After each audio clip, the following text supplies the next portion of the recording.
Bonjour à tous, chers amis fidèles à la parole de Dieu du dimanche, chers frères et sœurs dans le Christ. Je suis l'abbé Stani Mapangou et je vais avec vous commenter, méditer la parole de ce dimanche. Nous sommes donc le 25e dimanche du temps ordinaire de l'année A. Et la première lecture est la suivante. Elle est tirée du livre d'Isaïe au chapitre 55, les versets 6 à 9. Cherchez le Seigneur tant qu'il se laisse trouver, invoquez-le tant qu'il est proche. Que le méchant abandonne son chemin et l'homme pervers ses pensées. Qu'il revienne vers le Seigneur qui aura pitié de lui, vers Dieu qui est riche en pardon. Car mes pensées ne sont pas vos pensées, et mes chemins ne sont pas vos chemins, déclare le Seigneur. Autant le ciel est élevé au-dessus de la terre, autant mes chemins sont élevés au-dessus de vôtres, et mes pensées au-dessus de vos pensées.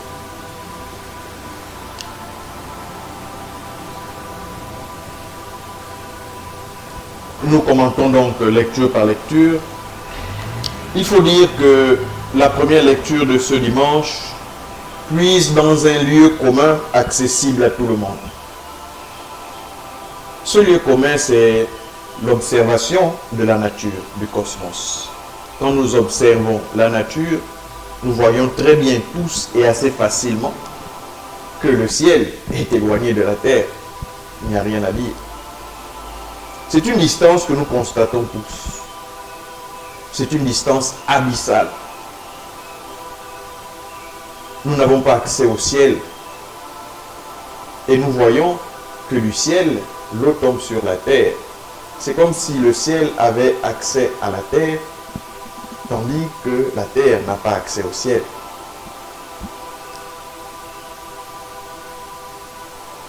Mais cela cache en réalité une chose beaucoup plus profonde. C'est que dans l'imaginaire biblique, comme dans les nombreuses religions traditionnelles, naturelles, le ciel, c'est le monde de la divinité ou des divinités, et la terre, c'est le monde des hommes, c'est l'univers des humains.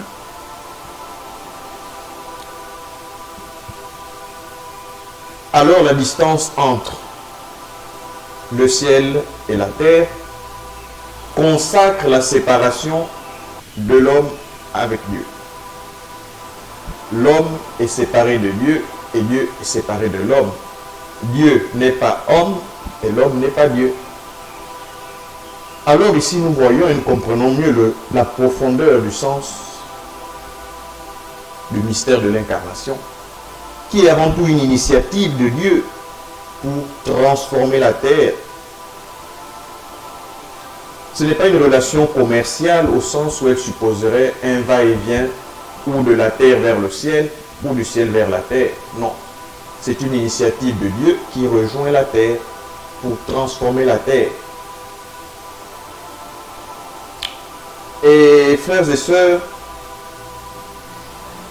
ce sont donc les pensées de Dieu qui doivent devenir les pensées des hommes et les chemins des hommes devenir les chemins de Dieu. C'est cette transformation qui doit s'opérer sur la terre. Ce n'est pas la terre qui transforme le ciel, c'est le ciel qui vient transformer la terre.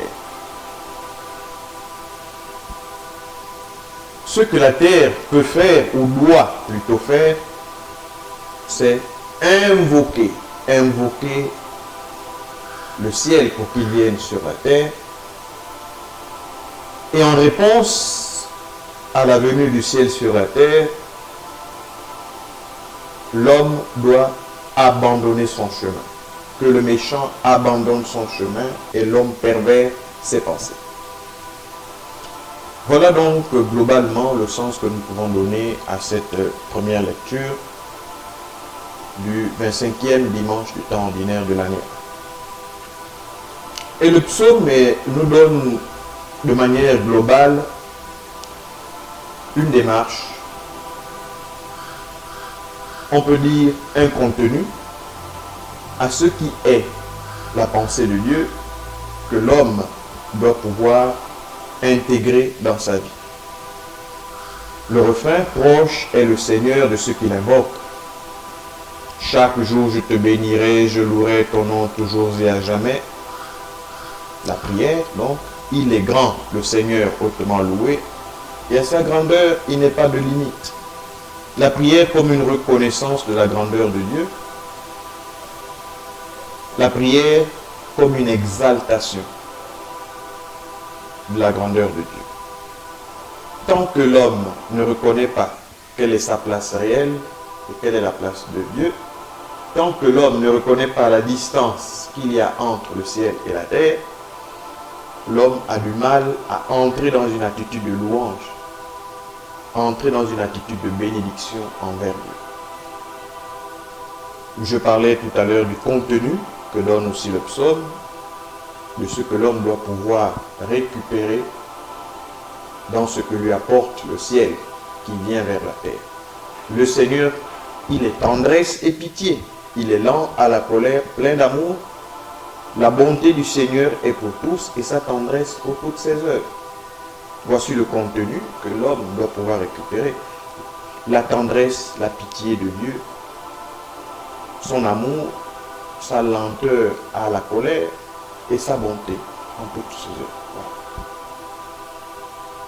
Un deuxième contenu peut être encore trouvé dans la troisième et dernière strophe. Le Seigneur est juste en toutes ses voies, la justice, il est fidèle en tout ce qu'il fait.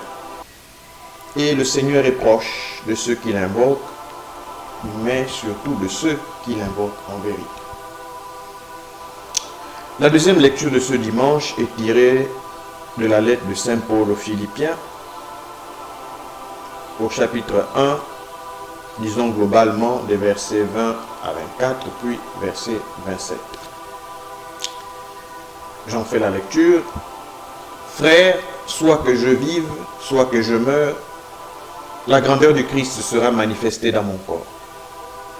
En effet, pour moi, vivre, c'est le Christ, et mourir est un avantage.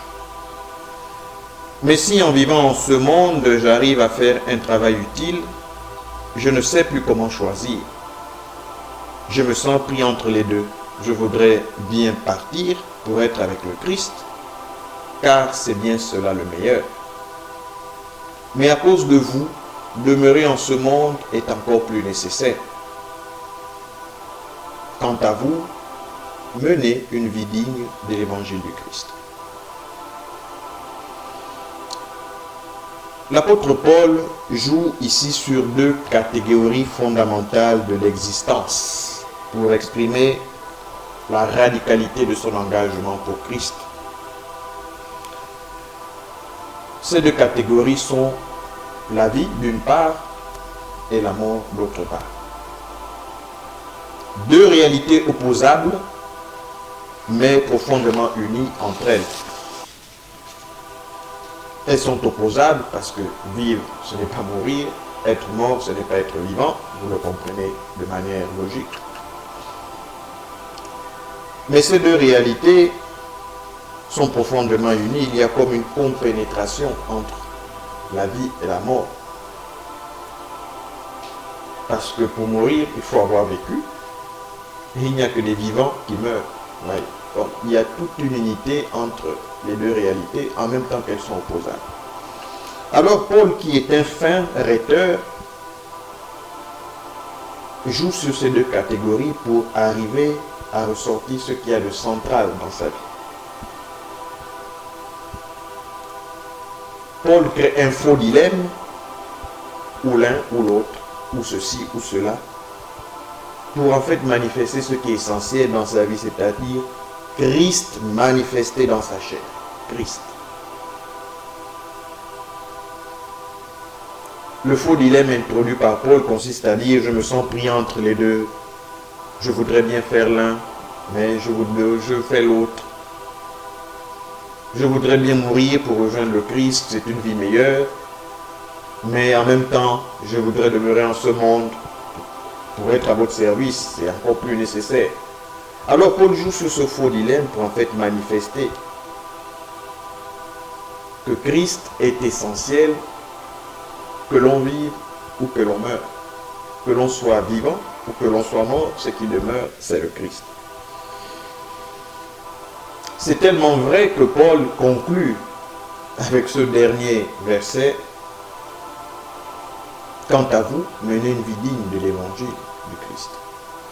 C'est finalement ce qui est essentiel et qu'on peut retenir de cette deuxième lecture. C'est de mener une vie digne selon l'évangile de Jésus-Christ. Et c'est cela que Paul nous recommande à tous. Je terminerai avec ce texte de l'évangile qui est un peu plus long et qui nécessite certainement un peu plus de temps. Je commence par en faire la lecture et le texte est tiré de l'évangile de Jésus-Christ selon saint Matthieu au chapitre 20, les versets 1 à 16. Jésus disait cette parabole: le royaume des cieux est comparable au maître d'un domaine qui sortit au petit jour afin d'embaucher des ouvriers pour sa vie. Il se mit d'accord avec eux sur un salaire d'une pièce d'argent pour la journée et les envoya à sa vigne. Sorti vers 9 heures, il en vit d'autres qui étaient là sur la place sans travail et il leur dit: allez vous aussi à ma vigne et je vous donnerai ce qui est juste. Ils y allèrent. Il sortit de nouveau vers midi, puis vers 3 heures, et fit de même. Vers 5 heures, il sortit encore, en trouvant d'autres qui étaient là, et il leur dit: pourquoi êtes-vous restés là toute la journée sans rien faire? Et ils lui répondirent: parce que personne ne nous a embauchés. Il leur dit: allez vous aussi à ma vigne. Le soir venu, le maître de la vigne dit à son intendant: appelle les ouvriers et distribue le salaire en commençant par les derniers pour finir par les premiers. Ceux qui n'avaient commencé qu'à 5 heures s'avancèrent et reçurent chacun une pièce d'argent. Quand vint le tour des premiers, ils pensaient recevoir davantage, mais ils reçurent eux aussi chacun une pièce d'argent. En la recevant, ils récriminaient contre le maître du domaine: ces derniers venus n'ont fait qu'1 heure, et tu les traites comme nous, qui avons enduré le poids du jour et la chaleur. Mais le maître répondit à l'un d'entre eux: mon ami, je ne te fais aucun tort. N'as-tu pas été d'accord avec moi pour une pièce d'argent? Prends ce qui te revient et va-t'en. Je veux donner à ce dernier autant qu'à toi. N'ai-je pas le droit de faire ce que je veux de mon bien? Vas-tu regarder avec un œil mauvais parce que moi, je suis bon? Ainsi, les derniers seront premiers et les premiers seront derniers.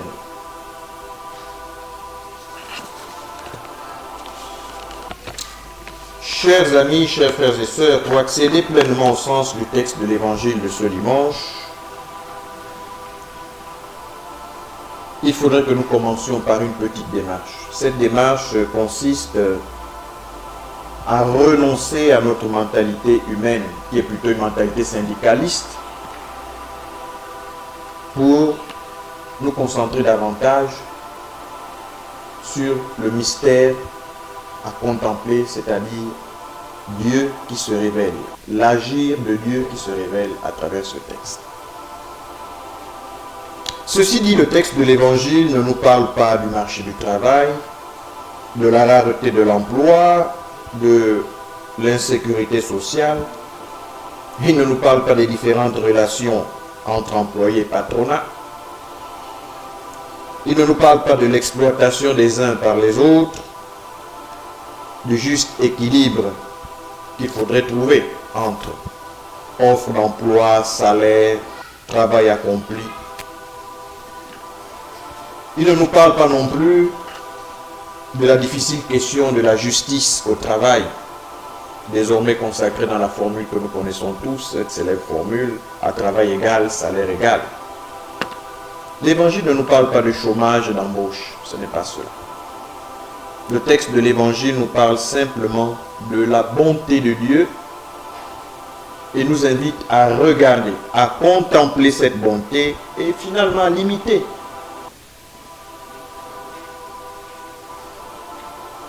N'ai-je pas le droit de faire ce que je veux de mon bien?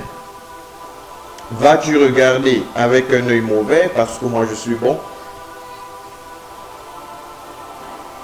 Chers amis, en contemplant l'azur de Dieu, l'homme apprend à se libérer progressivement d'une certaine mentalité salariale. Nous avons fondamentalement une mentalité salariale. Nous ne travaillons pas pour être payés, chers frères et sœurs. Sortons d'une mentalité salariale. Mais nous sommes payés parce que nous travaillons. Nous ne travaillons pas pour être payés, mais nous sommes payés parce que nous avons travaillé. Ce n'est pas du tout la même chose. Parce qu'en réalité, aucun salaire au monde ne pourra jamais payer notre force de travail, avec tout ce qu'elle comporte de sacrifice, de privation, de renoncement, de choix qui à la fin impactent, ont des conséquences dans notre vie de tous les jours, ainsi que dans la vie de toute notre famille. Se lever tôt, aller à l'heure, etc., etc. Un ensemble de choix de vie que notre salaire ne pourra jamais nous payer, ne pourra jamais suffire à nous payer. Parce qu'en réalité, mes amis, le sens et le poids réel du travail se trouvent non pas dans la paix, mais dans la valorisation de l'homme, dans la dignité humaine et la construction de la société. Voici à quoi sert le travail. À l'épanouissement personnel et à l'épanouissement de la société. L'antique malédiction de la jeunesse, tu mangeras la sueur de ton front, se change en bénédiction pour l'homme chaque fois qu'il prend conscience que son travail non seulement le nourrit lui, nourrit d'autres personnes, qu'elles soient à sa charge ou non, mais aussi et surtout lorsque l'on prend conscience en même temps qu'il participe d'un ensemble de relations plus complexes qui construisent la vie sociale, qui régulent et renouvellent toute la société. Mes chers amis, comme il est beau de savoir contempler, c'est-à-dire avoir un autre regard sur la petite baguette de pain que j'achète peut-être tous les matins. Parce que la baguette, en réalité, me fait participer à une longue chaîne de relations humaines difficiles et complexes qui partent du travail du paysan, de son rapport à la terre, jusqu'à la table familiale qui rassemble et unit profondément tous ceux qui mangent. Même seule la table dans une société où chacun court à ses activités, une société frénétique, disons-le, ne perdons jamais la conscience d'être un avec ceux qui utilisent cette même table que nous, où nous passons parfois tour de rôle. Et lorsque nous le pouvons, où nous organisons des dîners, des déjeuners en famille, entre amis. Oui, mes amis, sachons contempler derrière la baguette, la simple baguette de pain, toute la réalité qu'elle renferme. Lorsqu'on apprend, mes amis, à regarder le travail des hommes avec le regard généreux de Dieu, et je le disais dès le départ, que ce texte parle de Dieu, parle de la générosité de Dieu. Il ne parle pas de nos problèmes syndicaux. Et lorsqu'on apprend, je disais donc, à regarder, à contempler le travail de l'homme avec le regard généreux de Dieu, on sort progressivement d'une certaine mentalité salariale pour véritablement intégrer la réalité du travail dans la complexité de l'histoire des hommes, cette histoire que Jésus-Christ est venu sauver.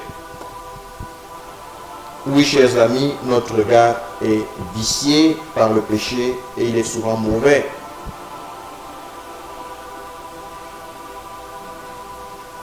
Et c'est ce que dit le maître de l'évangile, non, le maître du terrain dans l'évangile.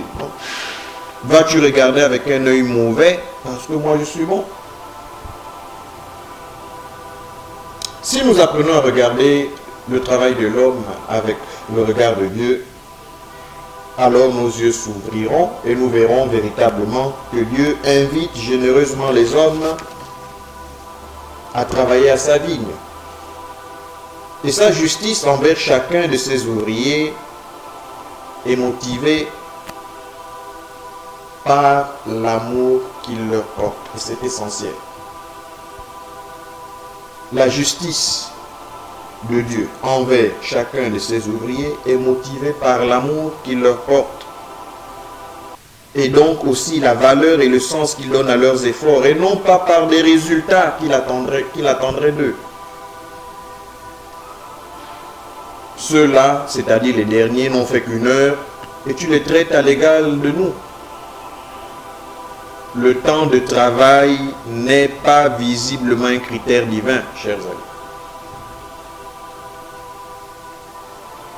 L'ordre d'arrivée n'est pas un critère divin.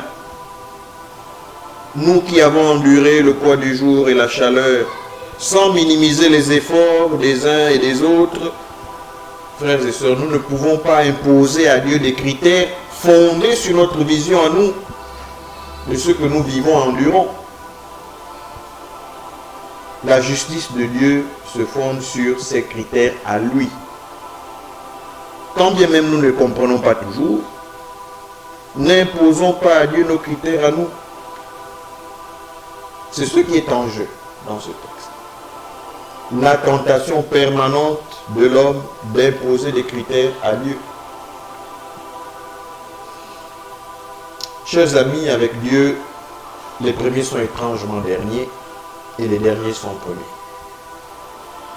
Cette affirmation de Jésus qui conclut le passage de l'Évangile, évidemment, n'a pas pour fonction de nier le mérite, non, ou de remettre en cause le sens de l'effort, de la valeur du travail humain, non, ou encore moins d'encourager un certain égalitarisme banal qui consisterait à dire que tout se vaut, rien ne sort de l'ordinaire, tout est bon, tout est mauvais, à la fois tout est beau, tout est bon. Ce n'est pas une espèce d'égalitarisme banal qui excuse tout et comprend tout. Ce n'est pas la fonction de ce passage. Les derniers seront premiers et les premiers seront derniers. Ce que Jésus veut plutôt dire, frères et sœurs, c'est que nous devons sortir de notre mentalité méritocratique. Sortons de cette mentalité méritocratique parce que dans une société fortement marquée par ce que j'appellerais une mentalité agonistique, c'est-à-dire le sens de la compétition, notamment la compétition sportive, les coupes, les championnats à remporter, les médailles à gagner, les records à battre. Dans une telle société, frères et sœurs, le danger est grand que nous transformions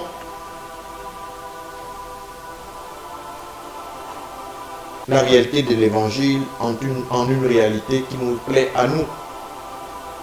Et que nous transférions notre vision à nous de l'existence marquée par la compétition dans l'Évangile.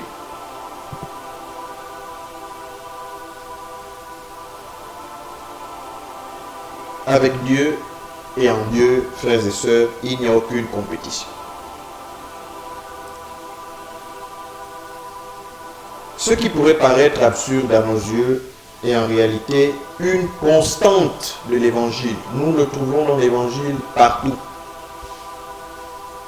C'est que Dieu renverse les puissants de leur trône, il élève les humbles.